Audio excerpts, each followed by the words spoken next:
चाल मग माझ्या घरात रेहू पण नको राणीशी बसून कामावर सवता जा तू पोरा पोसी तू अजून तू मना काय करू नको तेस भावासला फोन करून सांगतेस माझ्याकडे ना मामाला ना मामेला वाटत हवा काय कुठी तो रोजच्या रोज चाल मग माझ्या घराची गटका भर थांबू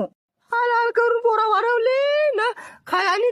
या पै माग त्या पै माग तरी पण पोरा वाढवली ना आता तू सांगतोस का घराची निघून जा कुठलाच मारलास तरी पण याच्या घराची फार कुठला याला मारला लगे हा अगदी घोडाच घेतो माझी रातची माजून आला का जेवण दे हात धुव ना भाजीनी बेस असली का लागला झगडा ना काही सांगला का मग लागला कुठं या तू काय माजून ना तुला काय काय सुधरे येते मनात त्रास